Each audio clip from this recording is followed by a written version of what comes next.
Hello everyone. तो real analysis के आज के इस वीडियो लेक्चर में हम जो है डिस्कस करने जा रहे हैं Cauchy's general principle of sequence. तो guys, Cauchy's general principle of sequence को जानने के लिए सबसे पहले मैं आप लोगों को दो तीन टॉपिक के बारे में बताऊंगा, जिसका वीडियो लेक्चर मैंने ऑलरेडी बना रखा है। तो प्लीज आप लोग एक बार जाकर के देखें, है ना। जैसे पहला वीडियो लेक्चर आपको जानना पड़ेगा कि सीक्वेंस हमारा होता क्या है ना, क्योंकि हम यहाँ पर सीक्वेंस को डिस्कशन कर रहे हैं। तो जब सीक्वेंस को डिस्कशन कर रहे हैं तो सीक्वेंस के बारे में पता भी होना चाहिए। आपको अगर सीक्वेंस के बारे में ही नहीं पता है तो यहाँ पर बात करके कोई फायदा नहीं है। तो इसीलिए आप लोग एक बार सीक्वेंस क्या होता है देख ले। उसके बाद मैंने जो है सीक्वेंस के लिमिट के बारे में डिस्कशन किया था।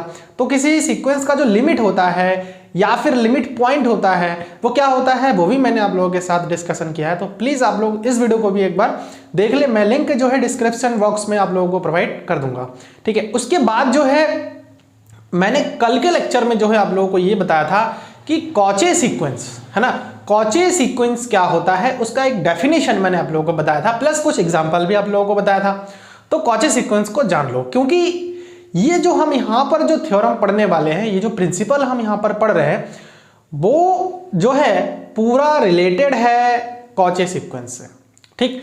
कॉचे सीक्वेंस के साथ साथ आप जो है सीक्वेंस के कन्वर्जेंट होने के लिए क्या होता है कन्वर्जेंट सीक्वेंस, वो भी मैंने आप लोगों को बताया है कि कन्वर्जेंट सीक्वेंस क्या होता है।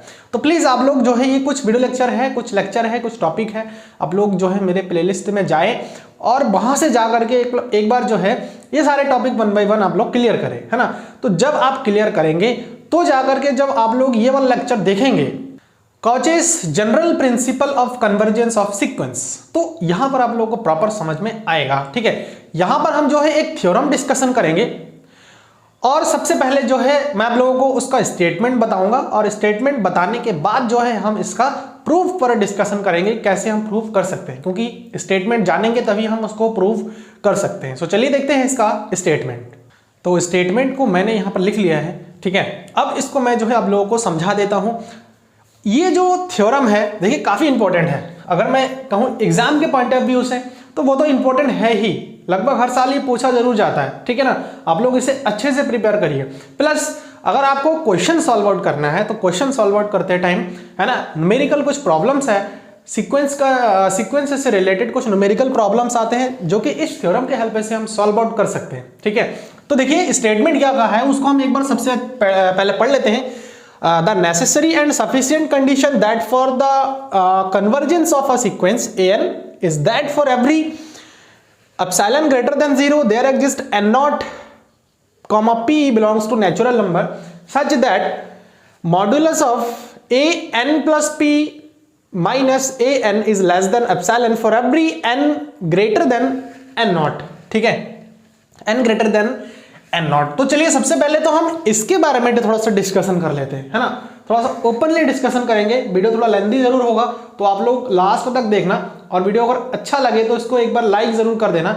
और अगर मेरे चैनल के साथ आप लोग जो है नए जुड़े हैं तो प्लीज इसको सब्सक्राइब कर ले और नोटिफिकेशन बेल को भी प्रेस कर ले, ठीक है, क्योंकि मैं हर रोज इसमें वीडियो अपलोड करता हूं और आप लोगों के पास नोटिफिकेशन जाना बहुत जरूरी है, क्योंकि मैं वन बाय वन वीडियो एक के बाद एक जो है अपलोड करता हूं। तो आप लोग अगर कंटिन्यूअसली मेरे चैनल से स्टडी करेंगे तो आप लोगों का जो टॉपिक से रिलेटेड, जो सब्जेक्ट से रिलेटेड नॉलेज है वो प्रॉपर मिलता रहे, है ना।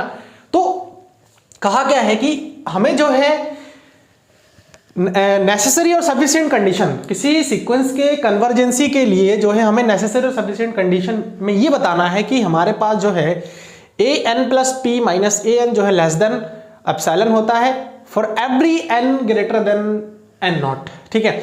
अब देखिए ये जो मैंने यहां पर लिखा है ये एक दिख रहा है आपको, ये क्या है। अगर आप लोग जो है कंटिन्यूअसली मेरे चैनल से स्टडी कर रहे हैं तो आप लोगों को इस चीज के बारे में जरूर पता होगा, है ना। और जिन लोगों को पता नहीं है उनको डरने की कोई जरूरत नहीं है, वो सिर्फ मेरे चैनल में जाएंगे प्लेलिस्ट में और वहां से आप लोग इस चीज को देखेंगे। और ये क्या है मैं आप लोगों को बता देता हूं, ये हमारा है कॉचे सीक्वेंस का डेफिनेशन, कॉचे सीक्वेंस का डेफिनेशन है। तो आप लोग प्लीज इसको एक बार अच्छे से जान लो कि कॉचे सीक्वेंस क्या कहता है। तो भाई सीधा सीधा अब यहां पर जो है हमारा मीनिंग निकल के आ गया है कि हमें करना क्या है कि अगर कोई भी सीक्वेंस है एन, वो अगर हमारा कन्वर्जेंट है तो वो हमारा जो है कॉची सीक्वेंस होगा ही होगा। आया समझ में? कॉची सीक्वेंस होगा ही होगा। और दूसरे केस में क्या है कि अगर कोई भी सीक्वेंस हमारा कॉची सीक्वेंस है then it will be must convergent, है ना, तो वो जो है कन्वर्जेंट जरूर होगा। तो वही चीज यहां से हमारा निकल के आ रहा है, नेसेसरी और सफिशिएंट कंडीशन है, दो चीजें यहां पर बता रखा है। तो हम नेसेसरी कंडीशन में ये मान करके चलेंगे कि जो सीक्वेंस है वो हमारा जो है कन्वर्जेंट है ना, कन्वर्जेंट है। तो हम ये प्रूव करेंगे कि वो जो है कॉची सीक्वेंस होगा। एंड देन जो सफिशिएंट कंडीशन हमारा होगा उसमें हम कॉची सीक्वेंस को लेकर के चलेंगे और उसको हम ये दिखाएंगे कि ये जो है कन्वर्जेंट होगा।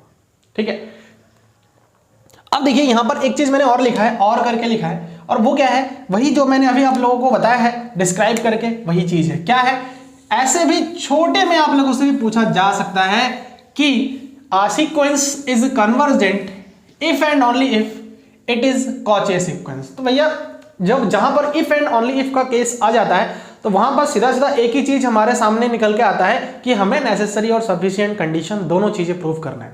ठीक है ना, नेसेसरी और सफिशिएंट दोनों चीजें प्रूव करना है। तो कोई सीक्वेंस कन्वर्जेंट होगा, है ना, और तभी होगा जब वो कॉची सीक्वेंस होगा, है ना। और कोई भी सीक्वेंस कॉची सीक्वेंस अगर है तो जाहिर सी बात है वो कन्वर्जेंट होगा। हमें एक साथ काम करना है ना, जल्दी से काम करना है। कभी कभी ऐसा भी हो सकता है कि भाई सीक्वेंस को कन्वर्जेंट दिखाने के लिए बोल रहा है कि भाई बताइए सीक्वेंस कन्वर्जेंट है, दे देगा पर्टिकुलर, हम आगे क्वेश्चन भी सॉल्व करेंगे। तो उस टाइम आप कैसे करोगे? तो आपको कुछ करने की जरूरत नहीं पड़ेगी भाई, कन्वर्जेंट के लिए कोई अलग से कोई प्रोसेस नहीं है ना। उसको कन्वर्जेंसी किसी सीक्वेंस को प्रूव करने के लिए, कन्वर्जेंट प्रूव करने के लिए हमारे पास कॉची सीक्वेंस प्रूव कर देना, उसको सिंपल है ना। तो चलिए इसका अब जो है हम प्रूफ देखते हैं, उसके बाद आप लोगों को समझ में आएगा। तो देखिए प्रूफ कुछ ज़्यादा जो है टफ आपका नहीं है, बहुत ईजी है, मैं आप लोग एक्सप्लेन करके बता देता हूँ। तो सबसे पहले नेसेसरी पार्ट लेंगे। नेसेसरी पार्ट में हम जो है क्या लेकर के चलेंगे कि हम ये मान के चलेंगे कि जो हमारे पास सीक्वेंस गिवन है, ये जो हमारे पास an एक सीक्वेंस गिवन है, ये जो सीक्वेंस है वो हमारा क्या है, कन्वर्जेंट है। ठीक है ना, कन्वर्जेंट है। और आपको पता है, मैंने बताया था कि अगर कोई सीक्वेंस कन्वर्जेंट है तो उसका एक लिमिट जरूर होगा, है ना, उसका एक लिमिट जरूर होगा। तो वही चीज मैंने यहां पर लिखा है। ठीक, ये सारा जो मैं बता रहा हूँ बार बार कि अगर कोई सीक्वेंस कन्वर्जेंट है तो उसका लिमिट होगा, है ना। और भी इसमें बहुत सारा थ्योरम्स में अप्लाई करूंगा, बहुत सारी ऐसे वर्ड्स आएंगे जो आप लोगों को समझ में डायरेक्टली नहीं आएगा अगर आप प्रीवियस का जो कॉन्सेप्ट है वो उसको क्लियर नहीं करेंगे। तो मैंने ऑलरेडी सारा चीजें बता रखा है ना, आप लोग जरूर देखिएगा। तो अगर एक सीक्वेंस हमारा कन्वर्जेंट है तो उसका एक लिमिट जरूर होगा, यही चीज मैंने यहां पर मेंशन किया है, कुछ ज्यादा नहीं है।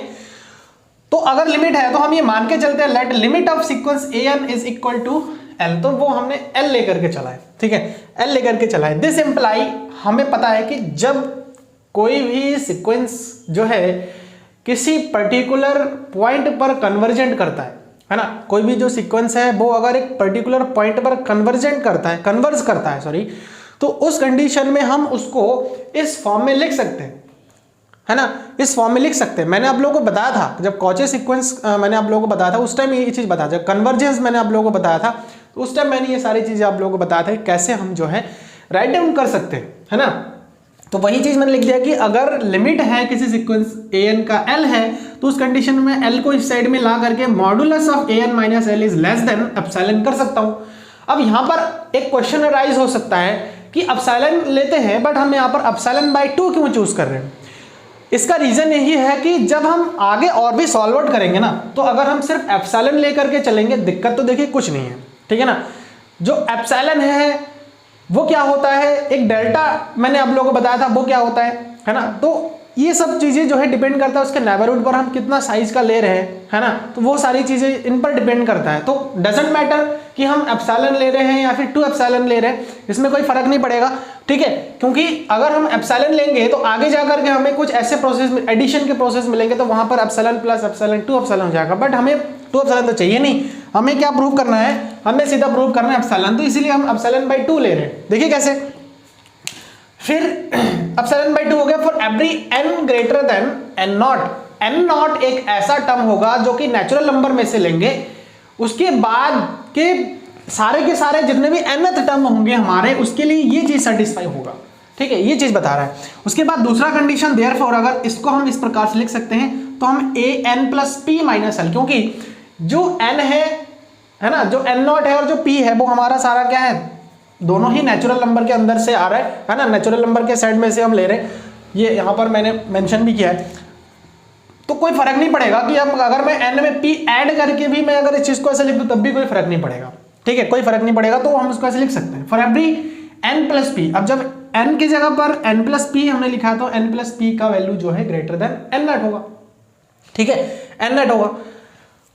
तो अब देखिए इसको हम इक्वेशन नंबर क्या करेंगे, फर्स्ट मान करके चलेंगे और दूसरे वाले केसेस को हम जो है सेकंड इक्वेशन मान करके चलेंगे, जो कि यहां पर किया भी हमने, ठीक है।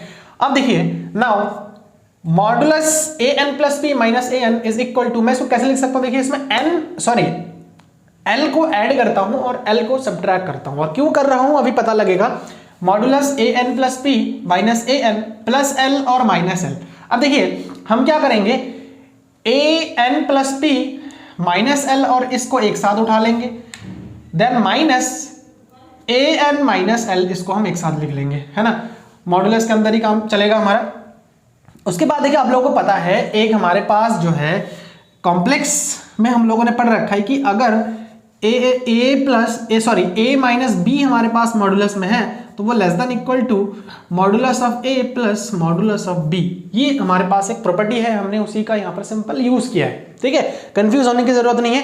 तो आप चाहो तो साइड में भाई मेंशन भी कर सकते हो, ऐसा कुछ नहीं है, यहाँ पर आप लोग सिंस करके आप लोग मेंशन कर दीजिएगा। तो वही चीज हमने किया है। देखिए लेस देन इक्वल टू होता है, बट हमको क्या लेकर के चलना है, लेस देन का साइन, कोई भी दोनों में से कोई एक लेकर के हम चल सकते हैं, ठीक है। तो हमें लेस देन चाहिए तो हम सिर्फ लेस देन का साइन लेकर के चल रहे हैं। तो an plus p minus an is less than modulus of an plus p minus l plus modulus of an minus l। अब देखिए इस चीज का जो वैल्यू है वो इक्वेशन नंबर सेकंड से हमें एप्सिलॉन/2 मिल रहा है कि नहीं, और जो इसका वैल्यू है वो इक्वेशन नंबर फर्स्ट से एप्सिलॉन/2 मिल रहा है। तो अगर हम एप्सिलॉन/2 एंड एप्सिलॉन/2 करते हैं तो हमारे पास क्या आ जाएगा, एप्सिलॉन आ जाएगा, क्योंकि आधा एप्सिलॉन और आधा एप्सिलॉन मिलकर क्या हो जाएगा, एक एप्सिलॉन बन जाएगा, है ना। जैसे 1/2 प्लस 1/2 हमारे पास क्या होता है, 1 होता है, वैसे ही ये भी हमें एप्सिलॉन मिल जाएगा। तो ये मिला क्या एक्चुअल में, अगर हम देखें इस चीज को तो देखिए क्या मिला है भाई, कॉची मिल गया कि नहीं, कॉची सीक्वेंस का डेफिनेशन है ये, देखिए an plus p minus an is less than epsilon, तो ये ही तो है और यही हमने प्रूव भी किया है। तो हम लिख सकते हैं therefore sequence an is a Cauchy sequence. Hope कि क्लियर हो गया है ना।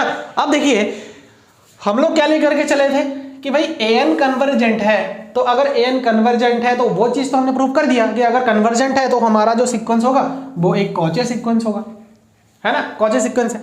अब दूसरे सफिशिएंट कंडीशन हम जब लेंगे तो इसमें हम देखिए क्या लेकर के चलेंगे, स्टार्टिंग से हम कॉची सीक्वेंस लेकर के चलेंगे, कन्वर्जेंसी हम प्रूव कर देंगे, ठीक है। तो देखिए let an is Cauchy sequence, तो अगर an हमारा एक कॉची सीक्वेंस है तो कॉची सीक्वेंस के लिए क्या क्या जो है हमारे पास कंडीशंस होते हैं। देखिए सबसे पहला, every Cauchy sequence is bounded.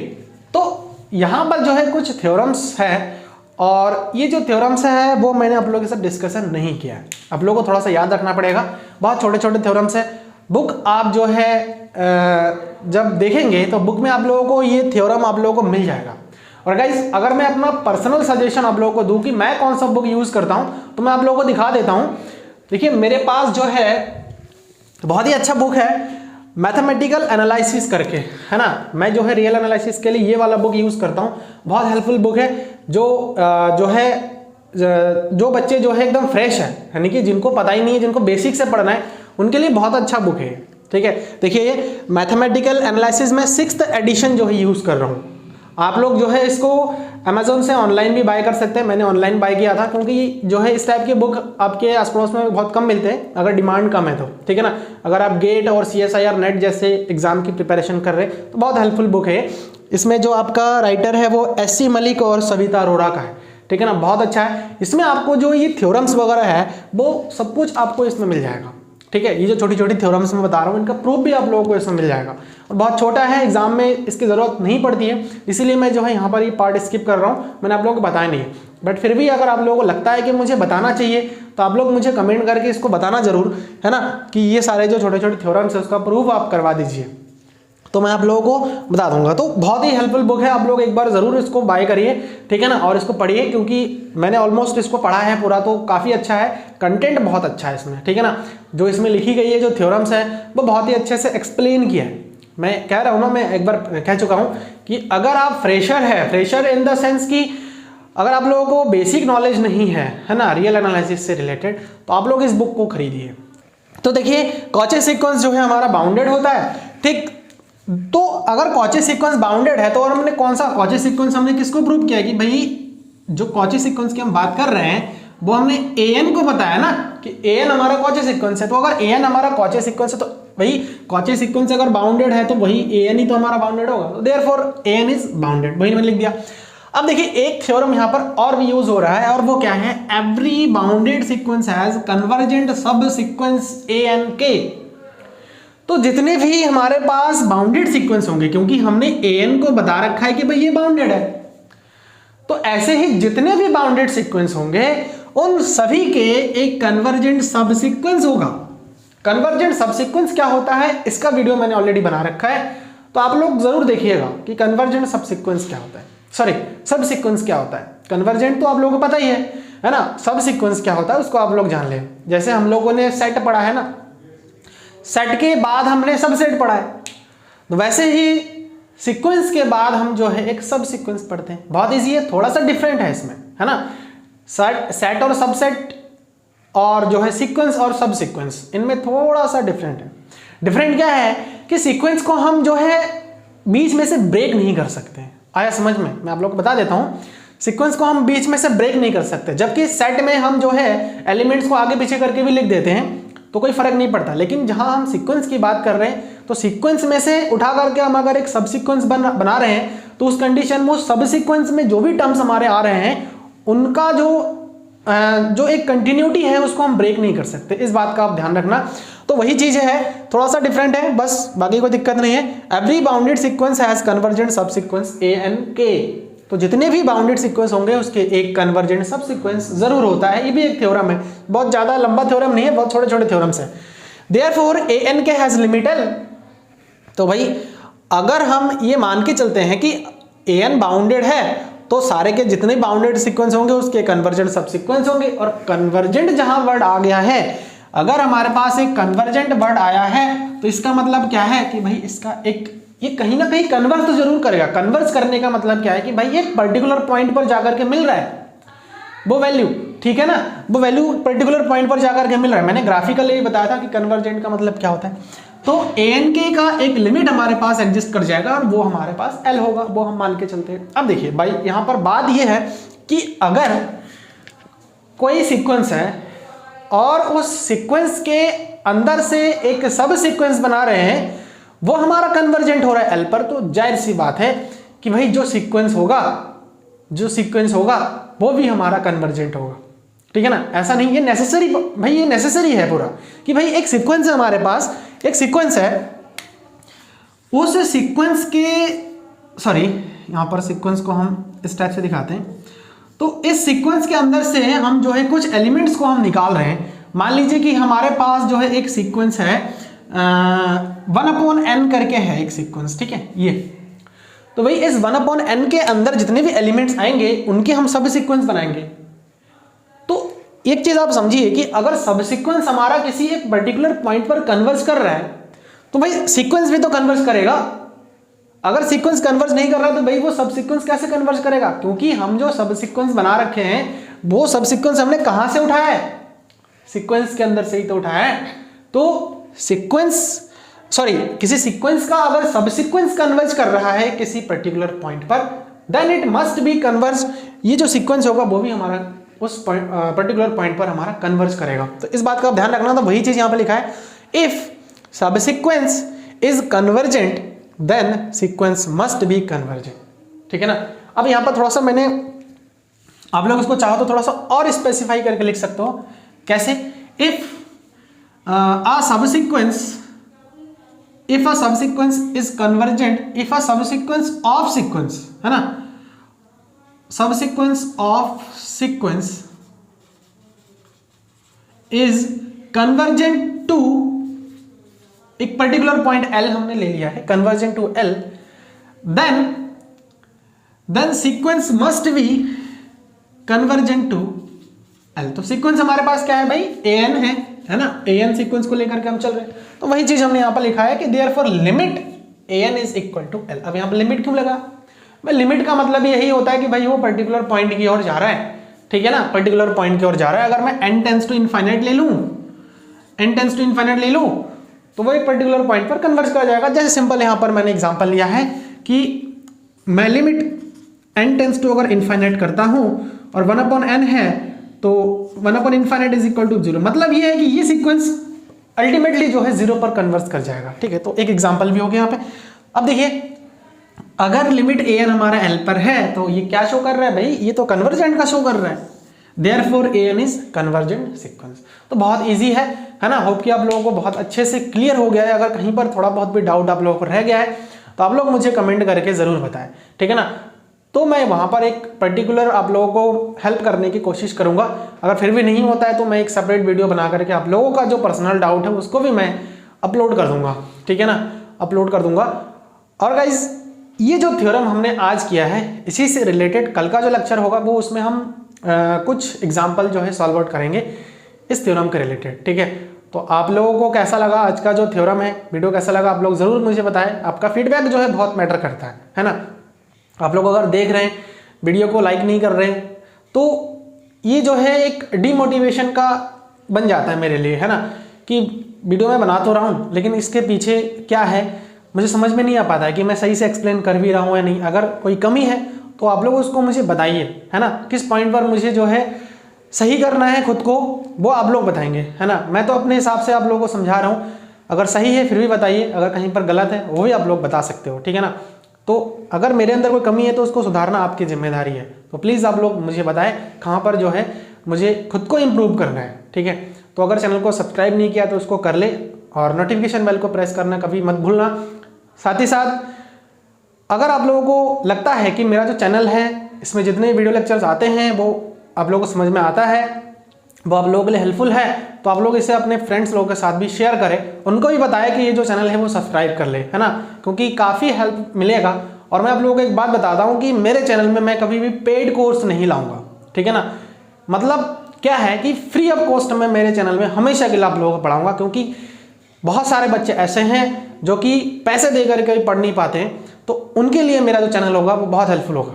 मैंने ऐसे कई सारे यूट्यूबर्स को देखा है जो स्टार्टिंग में ठीक करते हैं लेकिन बाद में जाकर के वही जो है बच्चों से पैसे मांगने लग जाते हैं। तो ये बहुत ही गलत चीज़ है, क्योंकि अगर हम ऑनलाइन एजुकेशन दे रहे हैं तो उसमें जो है कहीं ना कहीं बच्चे तभी आपके पास आ रहे हैं कि उनको कुछ फ्री में कुछ कंटेंट मिले और फ्री में जो है आप लोग पढ़ पाओ। मेरा भी यही विजन है आगे का, ठीक है ना। आज का वीडियो यहीं पर एंड करते हैं and thanks for watching this video.